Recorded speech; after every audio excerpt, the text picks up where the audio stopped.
Les battantes pour les femmes qui se battent pour les droits, leurs droits, le droit des autres aussi. On en parle avec vous, Michèle Coudouin. Bonjour, vous êtes trésorière au planning familial. Jacques Robert de l'UFC Que Choisir va être très attentif parce que juste avant l'émission, il m'a dit « Mais bien sûr, je suis féministe ». Alors on va donner, parce que c'est la journée internationale des droits des femmes, le 8 mars, on va donner la parole à un homme pour commencer. En quoi, pour un homme, c'est important une journée internationale des droits des femmes ? Parce que, à mon avis, les hommes comme les femmes ne pouvant pas vivre seuls, elles doivent effectivement trouver tout pour vivre ensemble dans les meilleures conditions. Vivre ensemble, ça nous va très très bien. Michèle Coudouin, cette journée, évidemment, elle est primordiale, évidemment, elle est utile. Certains n'en voient pas trop l'utilité. Et pourtant, chaque année, on se dit que certains acquis sont remis en question.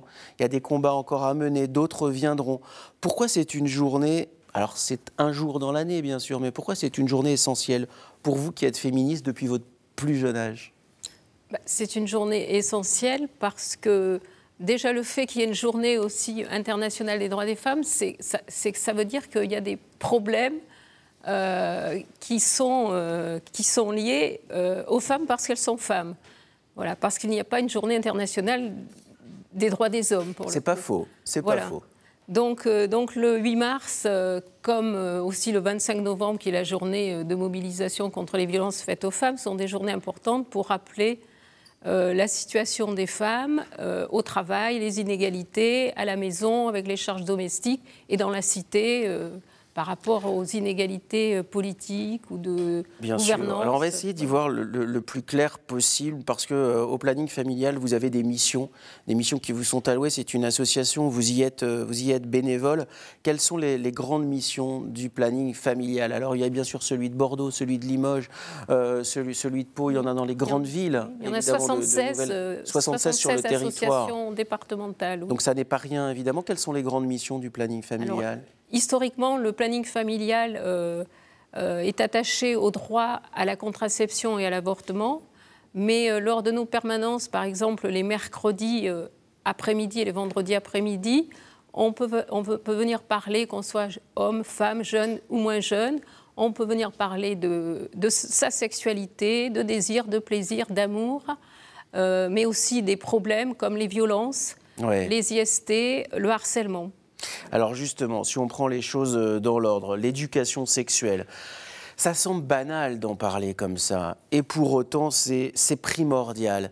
Aujourd'hui, beaucoup de femmes, beaucoup de jeunes femmes n'ont pas accès à une éducation sexuelle, soit parce que culturellement, ça n'est pas acquis dans la famille d'en parler librement, soit parce qu'elles n'ont pas accès à l'information aussi. C'est quoi l'éducation sexuelle pour une jeune fille aujourd'hui ? C'est lui dire quoi ? Eh bien, c'est lui faire comprendre ce que c'est son corps. Qui doit être respecté, ça c'est une règle absolue, qui doit être respecté. Ouais. Donc, c'est parler effectivement du consentement. De la contraception. De la contraception, bien sûr. Du consentement, de la contraception, du respect de son corps, évidemment, et de mieux comprendre aussi son corps. La sexualité, ça peut être parfois aussi source de plaisir. C'est-à-dire ça n'est pas grave de parler de sexualité quand on a une jeune fille à la maison. On présente évidemment le corps, par exemple, comme le clitoris, qui est l'objet de plaisir de la femme, puisque c'est un organe sexuel qui n'est dédié qu'à cela. Et pour dire que ce clitoris n'a été présenté pour la première fois complètement qu'en 2018 dans un ouvrage scolaire. Donc, c'est pour dire il y avait un peu de tabou, c'est ce que vous êtes en train de nous dire. Quand on parle de sexualité avec des jeunes, il y a des tabous. Et quand c'est la sexualité ou le corps des femmes liées au sexe, il y avait encore plus de tabous. 2018, c'est très récent tout de même. Alors il y a ça, il y a cette mission d'éducation sexuelle qui est en lien avec la contraception inévitablement. Expliquer ce qu'est la contraception, mais la contraception n'est pas que féminine, elle est aussi masculine. Un petit clin d'œil à mes congénères masculins. Ne balançons pas tout sur la responsabilité des femmes, on a aussi notre propre responsabilité de bonhomme. Les violences, je voudrais qu'on en parle parce que j'ai le sentiment qu'on en parle de plus en plus, je ne suis pas sûr qu'on en parle de mieux en mieux. Mais il est indispensable aujourd'hui de parler des violences faites aux femmes. Peut-être est-ce que le postulat de départ pourrait être de dire, Michel, que les violences faites aux femmes sont transversales dans tous les milieux de notre société, n'est-ce pas? Oui, mais tout à fait. Il y a eu un mouvement donc, au cours des 2 dernières années très important qui a dévoilé quand même à la face du monde l'ampleur de ces violences sexistes et sexuelles qu'ont subies beaucoup de femmes. Et ça a permis de dénoncer la cause de ces violences, qui sont quand même le fait des hommes. Ce sont principalement les hommes qui harcèlent, qui insultent, qui vont quand même jusqu'au meurtre. Et vous voyez, cette année encore, on est début mars, et il y a déjà eu plus de 20 femmes qui sont mortes sous les coups de leur conjoint. Une femme meurt sous les coups de son conjoint. Tous les 3 jours, une femme meurt en France. Parce qu'elle est femme. Parce qu'elle est femme. Oui, souvent d'ailleurs, on dit, voilà, une femme s'est faite violer parce qu'elle avait une démarche aguichante, parce qu'elle avait une jupe trop courte, parce qu'elle était un peu dragueuse. Non, elle s'est faite violer parce que c'est un homme qui l'a violée. Il n'y a pas d'autre raison au viol qu'un homme qui se comporte évidemment de manière très mal. Il faut s'interroger donc sur ces comportements masculins. Donc. Alors les comportements masculins, évidemment, ça veut dire... Finalement, quand on s'occupe de cette journée internationale des droits de la femme, est-ce que le salut du féminisme ne passerait pas par les hommes? Jacques Robert a une très belle introduction. Moi, j'ai la chance d'avoir été élevé dans une famille où mon père est féministe, m'a transmis des valeurs que j'essaye de transmettre à mes enfants. Est-ce que le féminisme ne passe pas par la compréhension aussi des hommes de ces droits-là? Mais si, c'est pour ça que nous on pense... au planning qu'il faut commencer la sensibilisation dès le plus jeune âge, dans le milieu familial quand c'est possible, mais notamment au niveau de l'éducation nationale, dès le plus jeune âge, de faire comprendre aux jeunes la nécessité de vivre ensemble en étant un garçon et une jeune fille. De se respecter. Et de se respecter, de l'émancipation. Mais ça évolue quand même, parce que je ne voudrais pas qu'on dresse un portrait trop négatif. Il y a des droits qui ont été acquis, et même si certains sont remis en cause, il y a eu d'énormes progrès, il y a eu d'énormes acquis. Est-ce qu'on est d'accord pour dire cela? Mais non, moi je suis... Alors dites-moi pourquoi vous n'êtes pas d'accord. Parce que regardez, sur l'égalité salariale, la loi existe quand même depuis 46 ans, et depuis 46 ans, quand même, on avance vraiment à pas de fourmi. C'est vrai. Voilà, là, vous avez raison. Et on dit encore qu'il faudra 50 ans pour arriver à l'égalité salariale, parce qu'on est quand même, on n'est pas comme à 2%, à 5%, on est encore à des pourcentages au-delà de 20, 25, voire 30% de différence salariale, notamment au niveau de l'encadrement. Plus les postes sont élevés, plus la différence entre les hommes et les femmes sont importantes. Est-ce qu'on arrive à l'expliquer autrement que par les volontés des hommes de garder une position de pouvoir ? Est-ce que, parce que certains disent oui, mais parce que quand on embauche une femme et qu'elle s'arrête 6 mois pour une grossesse, c'est une cassure dans sa carrière, etc. C'est une profonde injustice, évidemment. Mais est-ce qu'on doit passer, pour être plus clair, est-ce qu'on doit passer par une loi qui est plus contraignante? Est-ce que les entreprises doivent être sanctionnées lorsqu'elles n'embauchent pas et qu'elles ne payent pas des femmes à égalité avec des hommes? Eh bien oui, donc là, les derniers dispositifs... législatives, normalement, tendent à vouloir sanctionner de façon plus importante les entreprises. C'est bien ça ou pas? Oui, s'il faut en passer par là, oui, c'est bien. Ce qui serait mieux, c'est que les entreprises veuillent embaucher des femmes de façon plus importante quand c'est selon les emplois. Je dis ça parce que j'ai travaillé pendant 34 ans dans une entreprise où il n'y avait que 15% de femmes.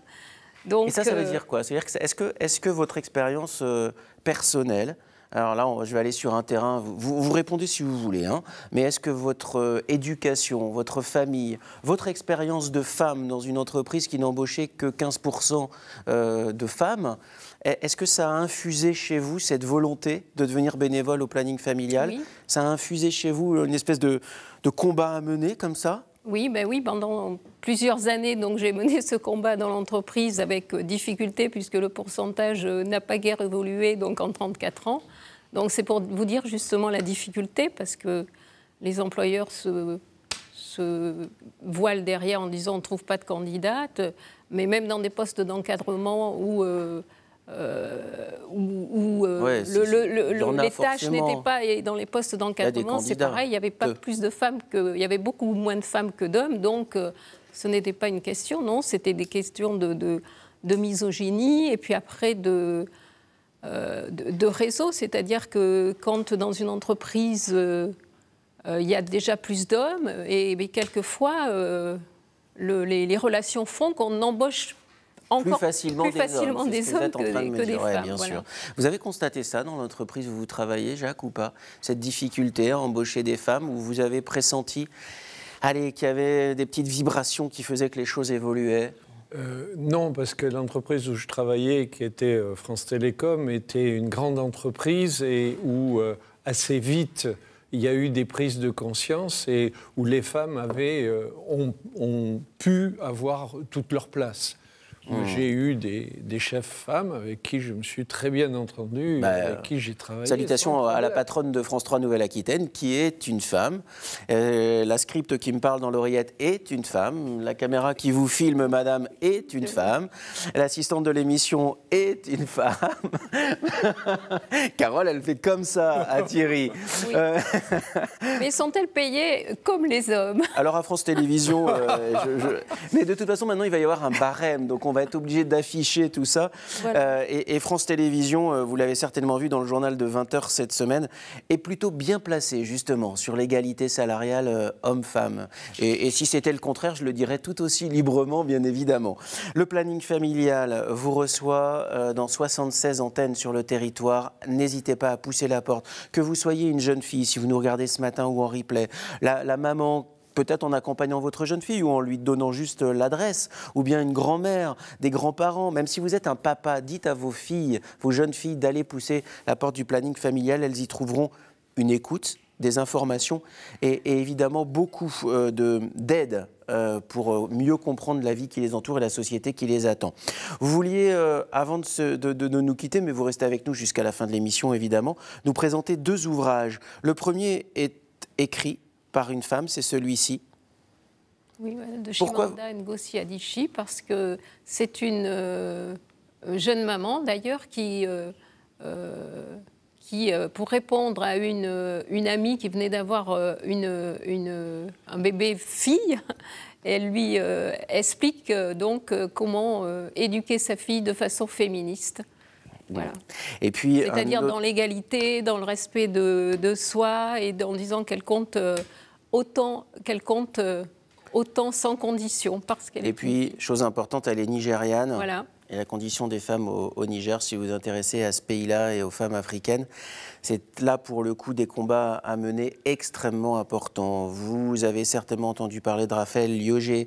Il est sociologue, il est philosophe et il écrit sur les femmes. Voilà. Et il écrit sur les femmes de manière remarquable.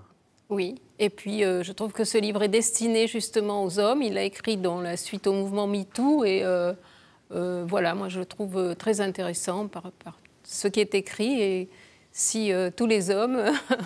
Si tous les hommes lisaient ce bouquin, vous dit Michel, eh ben peut-être la société serait plus égalitaire. Exactement. En tout cas, tout au long de cette journée, celle de demain, ce week-end, France 3 va vous proposer des programmes, des reportages dans les journaux télévisés autour des battantes. Les battantes sont les femmes battantes versus, bien sûr, les femmes battues. Et vous l'avez entendu, une femme meurt sous les coups de son compagnon, pas d'un étranger, de son compagnon, sous son toit. Tous les 3 jours en France, c'est évidemment inadmissible. Et ça fait partie des très nombreux combats, évidemment, qu'il reste à mener. Merci d'avoir accepté notre invitation. Alors,